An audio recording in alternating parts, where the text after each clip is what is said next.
your host, Sasha the Catalyst. I'm so glad you're here. This episode is all about the G-Center. The G-Center is basically the onboard center of self-love and direction. I almost called it the GPS, but that's not entirely true. The GPS is really our strategy and authority in the Human Design Bodygraph.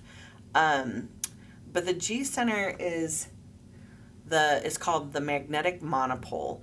And so it, as a monopole, so it's got one, it only attracts basically. It doesn't attract and repel like other magnets.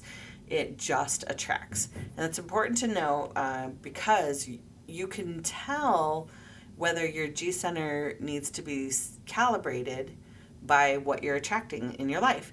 And I will we'll talk a little more at the end of this episode about how to calibrate the G-Center.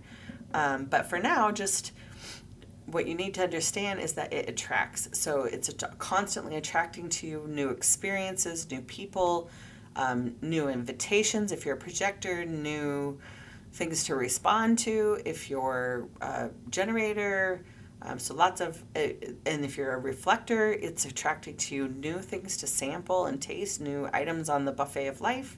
And if you're a manifester, it is attracting to you new inspiration, new things of beauty and inspiration in your outer realm that help you to come up with those wonderful initiating ideas in the inner realm. So it's important. You can see why, as a magnet, why it would be super important that this thing be calibrated, right? Because if it's not calibrated, you're going to be attracting someone else's dreams, right? If you think you're Joan of Arc, you're going to attract things that Joan of Arc would care about. If you really know yourself and know what it is you're looking for. A lot of us were fans of The Secret back in the I guess that was right in the early 2000s. The Secret is basically describing this unseen magnetic pull that we have on things in the outer realm, in the physical world. And it's inherent into our being, into our design. And so that doesn't necessarily mean that we should get everything that our minds can think of, because it's not the center of the mind, it's the center of the soul. So we are always attracting to ourselves what our soul needs in order to develop. Again, if it's not calibrated, you'll be attracting things you don't want a lot. If you're a generator, you'll be attracting a lot of things that make you feel like you want to go So, and that's your sign that you'll know that you are going to need to recalibrate. Okay, so let's just talk about the G-Center for a little bit, and we'll get into how to recalibrate in a little bit. The G-Center is the yellow diamond in the center of the body graph. It's usually yellow on most charts. I've seen a lot of fancy charts out there now that are using different colors. I think that's wonderful. But for the sake of simplicity and clarity, in traditional human design, it's yellow, and it houses 8 gates. The top 3 and the bottom 1. So we got 7, 1, and 13 at the top, and the bottom 1 is number 2 on the bottom of the diamond. Those make up the 4 gates. Let me make sure I've got my facts right. The 4 gates of direction. Yes, the 4 gates of direction. So I kind of look at those 4 as like north, south, east, and west. But if you, I do want you to pause this episode and pull up your chart. If you have like genetic matrix or something like that, I have an affiliate link so you can get a free account to genetic matrix. If you don't have it, it's down in the show notes. But anyway, I want you to pull up your chart with the Chinese mandala behind it, because it'll be easier to see these gates with that mandala behind it. But those 4 gates basically make up a cross, a diagonal cross across the mandala, and that's called the cross of the I just lost my place. That's called the cross of the cross of the Sphinx. Okay, so that's the incarnation cross that it really embodies like a unique direction or a unique approach to life. And the other 4 gates in the G-Center are the 10, the 15, the 46, and the 25, and these are the gates of love. The gate, and then make up the cross, the incarnation cross of the vessel of love, and they literally on the mandala make like a north, south, east, and west, or like a cross, if you will. So incarnation cross isn't necessarily a Christian term. It just means that they go exactly parallel to each other and make an X or a cross, depending on which part of the mandala it's rotated on. Okay, but it's always two lines that make exact 90-degree angles in the center. Okay, so we're going to talk about the 4 gates of direction first, and then we'll jump down. I usually go around the gate, like in a clockwise fashion. But in this case, I want to describe the 4 gates of direction and then the 4 gates of love, because they're slightly different, even though they're both housed in the G-Center. So the 4 gates of direction are gate 1, the gate of self-expression. So this is our capacity for creativity. Like I call this gate the gate of the artist. Then we have gate 13, the gate of the listener. The gate of the listener does not necessarily mean if you have this gate, it doesn't necessarily mean you're a natural listener. One of my children has gate 13, and he actually retells a lot of stories from the past. Partly that's because he's also got the gate 33 on the throat. But anyway, the gate of the listener often can hear people's secrets or hear like the things you're saying without words. And it's often they're the people that kind of curate the stories of other people from the past. Gate 7 is the gate of the role of the self. Gate 7 connects to gate 31 to make the channel of the alpha. And so this is a leadership gate. Now, gate 7 is more of like, who am I in this group?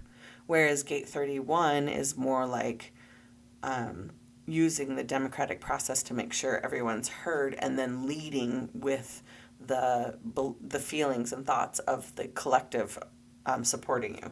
So like kind of like being elected into office. Okay, and then at the bottom of the G-Center is gate 2, the gate of the direction of self. Now this gate is actually according to traditional human design, people with this gate have a very strong connection to their higher self and get a lot of direction from that internal nonverbal place. And so it's basically called the director or the driver of the body graph. I think that'd be a kind of a cool gift to have that highlighted in your chart. I don't have that. So then the 4 gates of love, gate 15 is called the gate of extremes, because this gate can go from being a night owl to suddenly being a morning person. They don't it means an extreme experiences, like hot and cold. But it also is called the gate of the love of humanity. And so this gate has an energy where it's sampling the extremes to try to find where humanity would be best served. Also, then in the gates of love, there's gate 10, which is the gate of the behavior of the self, like loving oneself or loving being who you are, celebrating yourself. And gate 25 is the gate of the spirit of the self, which is more about universal love. So like the love of, universal principles, universal love, unconditional love, and retaining innocence despite circumstances. And if you're wondering where I'm reading this out of, I'm reading it out of a manual for cellular transformation called Living Your Design. It's a student manual from traditional human design. Although I do not take classes from traditional human design, my teacher is Karen Curry Parker with Quantum Human Design. I just happened to have ordered this book a long time ago, and I like the way that they describe the gates of the G-Center, so that's what I'm using today. Gate 46 is the last gate of love, and that's called the gate of determination. And this is all about loving your body or not, loving being in the experience you're having right now or not. So anyway, or not. Okay, so those are the gates of the G-Center. Now, if I want to take a trip to northern Minnesota with you in my mind for a minute, when I was about 12 years old, my father took us on a trip, my little brother and I, and his girlfriend at the time, and her son, to the boundary waters of, boundary waters are called boundary waters because while you're on the water, you can cross over into Canada. And the interesting thing about the boundary waters is that your compass, the closer you get to a certain point on the boundary waters, your compass begins to become unreliable because of the magnetic change that's happening as you get closer to the North Pole. And I mean, we're not talking like that super north, but it does fuzz out your old style compass for a little bit. So anyway, one of the most important things about a compass that's going astray while you're in the wilderness is to not get upset about it. And I felt really blessed back then that my dad had been through the boundary waters so many times. He really didn't rely on his compass at all because he knew where he was going and where we were. But when we got back south and the compass was ready to work again, he had to calibrate it to north in order to make sure it was working so that he could rely on it, right? And so, like I said, I want to talk a little bit today about how to calibrate the G-Center so that you're getting reliable information from it. Okay, so we need to kind of zoom out of the G-Center and take a look at the whole body graph. I've described in an episode before how the creative process works. So let's start at the top at the head. Divine inspiration comes down through the head, and then it goes back out into the aura and back out into the outer realm, which is the physical world, right? And comes back through our aura through the bottom. Okay, so you get this inspiration that I'd like to go to Vermont on a ski trip someday, okay? I don't even ski, but this is just an example, right? So you get this divine inspiration like, oh yeah, that'd be a great idea. That's not the time to act on that yet, right? We're still in the creative process stage 1 where the seed was planted in our head center. Then it goes back. So you say, oh, cool, that's great. And that's actually, you can use that energy, like I talked about in the episode with the head center, to just flip it back on God or source, whatever you call it, and say, cool, that's a great idea. How do you want to do that? How do you want to get us there? And then let the universe, let source bring through your root center a sense of timing when we're going to go, and then into the sacral, yes or no, we're going to go on this date, right? So there's a whole lot of formatting channels. If you let the source bring, through that grounded state of yours up through the body, then we get to the G-Center and we get the more specific directions about when to go or whatever. And for half of us, we have to follow our wave, right? And wait out the wave of the solar plexus before we even get to the part where we have clarity that yes, that's what we want, and allow that attraction process to start happening. Some of us just get the inspired idea. I mean, it's okay to say that's a cool idea, but I don't want to do that and not attract it to ourselves. Like, oh, that's a cool idea. That must be for someone else. We can just speak a blessing and say, oh, that's a cool idea. I don't really want to go to Vermont, but, just say a quick prayer. I hope everybody that's traveling to Vermont this winter, is safe and has a great time and has a spiritual experience and encounter with God.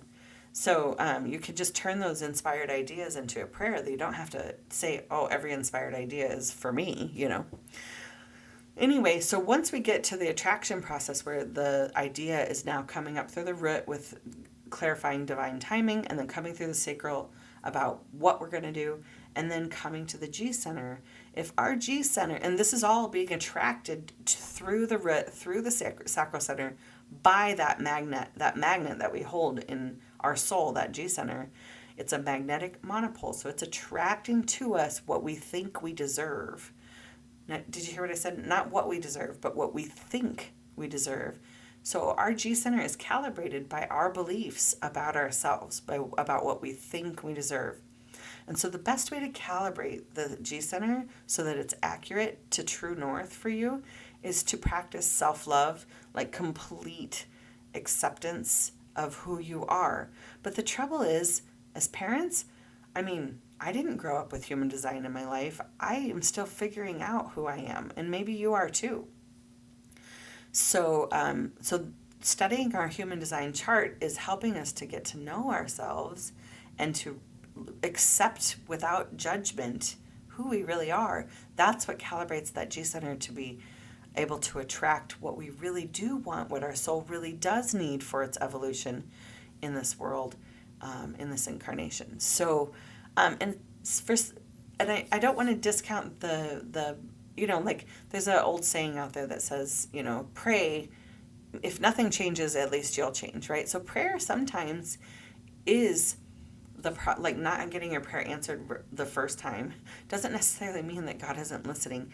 It may just mean that you're in a process of increasing the water table of self-love, and self-acceptance inside your G-Center before God will answer, because you wouldn't believe that you deserved the answer that God's giving. Do you see what I'm saying? And I wish I had more time in this episode because I have a great story about I didn't believe that I could afford the house that I'm living in right now 10 years ago. So I hope somebody reminds me to write about this in an email somewhere, because it's a great story, but I could not attract to myself a house this size. And it's not a mansion, it's a 4-bedroom house, but it's the biggest, nicest house I have ever personally lived in. And I would not have been able to attract that house to me 10 years ago. I didn't believe that I could afford it. See what I'm saying? So if God had answered my prayer 10 years ago, I would have dismissed it going, oh, no, that's great, but I can't afford that. So, all right. So I guess I told the short story anyway. All right. I have for you a gift. I have just released, it's hot off the presses, a Human Design Parenting Celestial Self-Care Guide on my website. So if you go to my homepage, there's a place where you can run a free chart. Go ahead and run the free chart, and then it'll prompt you to buy this Human Design Parenting. It'll have a little green button that says buy Human Design Parenting Celestial Self-Care Guide. And it is several pages. It depends on how many gates you have in your body graph that are defined, but several pages. I'm going to say a minimum of 50 pages for most people, sometimes closer to 80 pages or 100 pages, depending on how many gates you have defined. But it goes through, and it's got journal prompts for reflection and helps you kind of narrow down your energy. I always say that if you ever, I used to work in retail, so I had to learn to identify counterfeit $100 bills. And the way that you can best identify a counterfeit $100 bill is by studying a real one, because then when you see a fake one, you go, oh, that's not right. And you may not be able to put your finger on why it's not right, but it just doesn't look quite right. And so I want you to study your true self, your actual chart, and get to know it and know what your true north is, and know so some of the things that we cover in the workbook, I'm so excited about it. It was divine inspiration, honestly. So you'll find out how your aura type affects your parenting. You're going to find out your biggest asset in your parenting and how to lean into that and be able to be on your A game more often. You're going to find out the one thing in your parenting that you absolutely do not want to live without. You're going to also learn how to transform some of your more mundane aspects of parenting life, like the drudgery of laundry and all that stuff, into magical moments. And of course, we have love languages. We have a way to find out your love language in your chart. I'm so excited about that. And what spiritual gifts that you're born with. And of course, a celestial self-care guide wouldn't be complete without a section on self-care tips based on your human design chart. I'm so excited about it. I can't wait for you to grab a copy. It's very affordable. And it is, like I said, this, maybe I haven't said it on a podcast yet, but this year, 2024, is going to be a celestial roller coaster. And so it is going to be so important for us to prioritize self-care in the 12 months ahead. It is a celestial roller coaster. We're already in the middle of it. You're probably already feeling tender and a little vulnerable. That's some of the Aquarius effects recently. So you don't have to go into the roller coaster blind either.